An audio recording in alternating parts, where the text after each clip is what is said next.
Unos sistemas que tienen mucho interés en la ingeniería de control son los motores eléctricos. Estos son dispositivos electromecánicos que transforman la energía eléctrica en energía mecánica.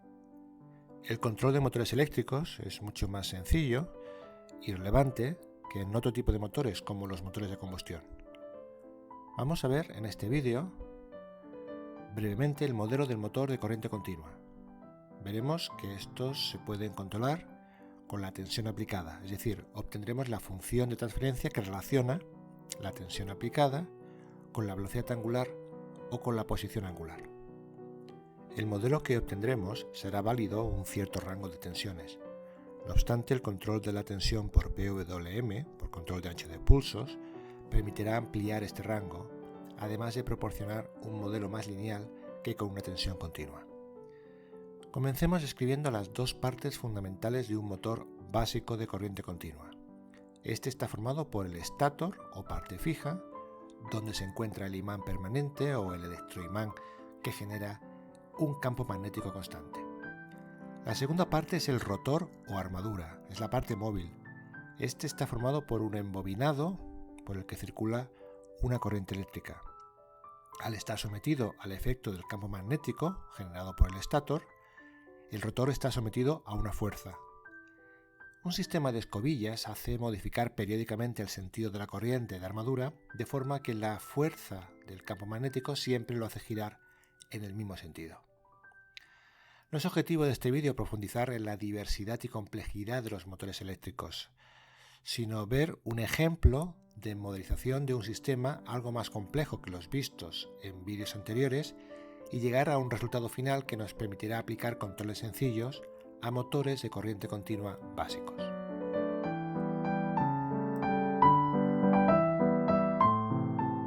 En un modelo simple de motor de corriente continua, se considera que el par motor, que llamaremos tau, es proporcional al flujo magnético phi y a la corriente que circula por la armadura I sub A. Es decir, tau igual a una constante K sub 1 por phi por I sub A. El flujo magnético es normalmente constante. Es el producido por un imán permanente o por un electroimán asociado al estator. Por lo tanto, podemos juntar las dos constantes K sub 1 y phi en una sola. Tau igual a una constante K por I sub A. Un fenómeno que tenemos que tener en cuenta es que cuando la armadura gira, al pasar por ella una corriente eléctrica, produce una tensión adicional, la llamada fuerza contraelectromotriz, que se opone al movimiento de la armadura. Esta fuerza contraelectromotriz, que llamaremos V sub B, es proporcional a la velocidad angular, es decir, es proporcional a la derivada de la posición angular respecto al tiempo. La constante K sub B depende de las características de la armadura, como por ejemplo el número de espiras. Este es el esquema simbólico del sistema motor. En la parte izquierda tenemos la parte eléctrica. V sub A representa la tensión de alimentación. Esta es aplicada directamente sobre el embobinado de la armadura. Esta malla representa simbólicamente todo el embobinado. R sub A es la resistencia de la armadura, normalmente unos pocos ohms. E sub A es el coeficiente de autoinducción del embobinado, suele ser del orden de milihenrios. I sub A es la corriente de armadura, la corriente que circula por el embobinado. Y para completar la malla se considera la fuerza contraelectromotriz V sub B. La ecuación eléctrica del motor resulta de la aplicación de la segunda ley de Kirchhoff en esta malla. La tensión de armadura es igual a la caída de tensión en la resistencia más la caída de tensión en la bobina, más la fuerza contraelectromotriz. La corriente de armadura es la variable que nos permitirá obtener el par motor. Hemos dicho que este par motor, tau, es proporcional a esta corriente de armadura. Y por último, el esquema de la derecha representa la parte mecánica del motor. El par motor tau es el causante del giro del motor. Llamaremos J al momento de inercia del rotor y supondremos que existe un par amortiguador o de fricción que es proporcional a la velocidad angular. La suma de estos pares, el par motor y el par de fricción, que lleva el signo menos, debe ser igual al momento de inercia por la aceleración angular. Aún hace falta otra ecuación que relaciona la parte eléctrica y la parte mecánica. La fuerza contraelectromotriz que aparece en la ecuación eléctrica es proporcional a la velocidad angular o derivada del ángulo respecto al tiempo, que aparece en la ecuación mecánica.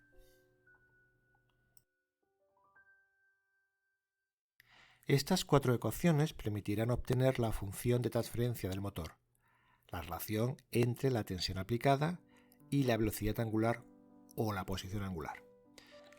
La ecuación eléctrica en rojo, la relación entre corriente de armadura y par motor en negro, la ecuación mecánica en azul y la relación entre la fuerza contraelectromotriz y la velocidad angular en verde. Usaremos las letras mayúsculas V sub a, tau, teta e I sub a como las transformadas de Laplace de las respectivas variables en minúsculas, y así tendremos un sistema de ecuaciones algebraico. Eliminamos la variable v sub b y la variable tau y tenemos estas dos ecuaciones. Hemos sustituido en la primera v sub b por k sub b s teta y en la segunda tau por k por I sub a. De la segunda ecuación despejamos I sub a y la metemos en la primera ecuación y ya podemos despejar teta partido por v sub a. Nos da esta función racional.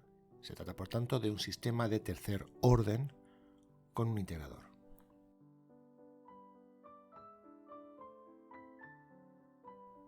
Hemos encontrado la relación entre la tensión aplicada y el ángulo. No obstante, en los motores casi siempre es más relevante relacionar la tensión con la velocidad angular. Si llamamos W a la transformada de Laplace de la velocidad angular, es obvio que la velocidad angular es la derivada del ángulo respecto al tiempo y por lo tanto, en el espacio de Laplace tenemos que W es S por teta.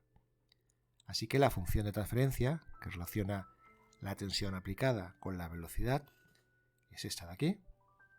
El modelo lleva a un sistema de segundo orden.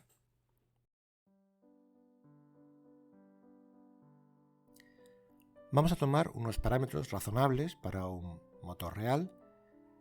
Resistencia del embobinado igual a 1,16 ohms, coeficiente de autoinducción 6,8 milihenrios, K sub B, la constante que relaciona la velocidad angular y la fuerza contraelectromotriz igual a 0,82 voltios partido por radian por segundo, y el parámetro B de viscosidad rotacional es 0,007 newtons partido por radian por segundo. El momento de inercia, pues 27 por 10 a la menos 3 kilogramos metro cuadrado. Y la constante K, que relaciona la corriente de armadura con el par motor, 0,55 newtons por metro partido por amperio.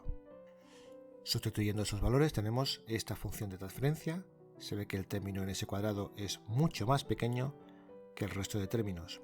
Esto es algo que ocurre prácticamente siempre. Los productos L por J y L por B son productos de parámetros pequeños y por lo tanto podemos despreciar muchas veces estos términos. Haciendo eso en general obtenemos que la función de transferencia que relaciona la tensión aplicada y la velocidad angular corresponde al de un sistema de primer orden. Es una aproximación que se toma a menudo. W partido por V sub A es A partido por S más B, o bien el sistema que relaciona ángulo con tensión es de segundo orden con un integrador, teta partido por V sub A es A partido por S más B.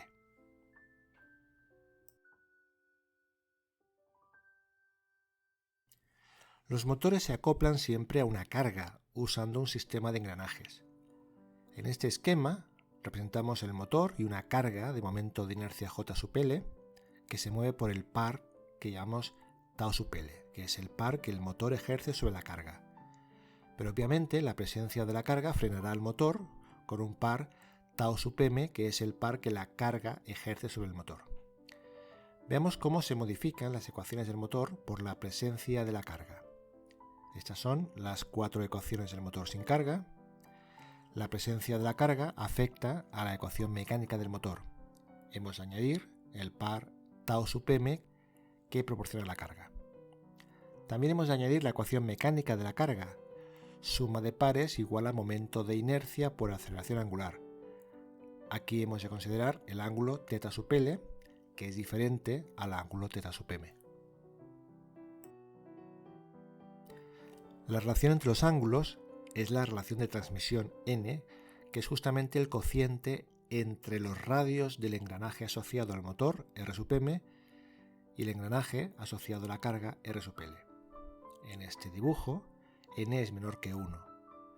Como el ángulo de giro es inversamente proporcional al radio, se tiene que n es el cociente de desplazamientos angulares θ sub L entre θ sub m.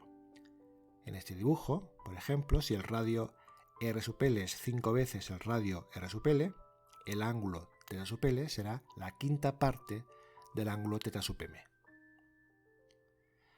Un error común es aplicar la tercera ley de Newton con los pares, es decir, considerar que el par que ejerce el motor sobre la carga es igual y de sentido contrario al que ejerce la carga sobre el motor. El principio de acción y reacción se cumple con fuerzas y no con pares. Si llamamos F sub ml a la fuerza que ejerce el motor sobre la carga y F sub Lm la fuerza que ejerce la carga sobre el motor, se verifica que estas dos fuerzas son iguales y de sentido contrario. Pero el par tau sub L es F sub ml por el radio R sub L y tau sub m es F sub Lm por el radio R sub m. Y por lo tanto, se deduce que la relación entre los momentos es tau sub m igual a n por tau sub L, igual que pasa con las transformadas de Laplace de los pares de fuerza.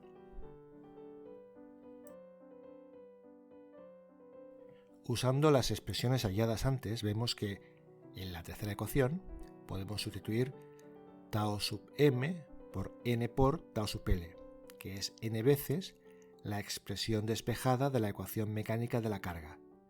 Y cambiando θ sub L por n por θ sub m, tenemos que la tercera ecuación queda así. Reordenando la ecuación podemos escribirla de esta forma.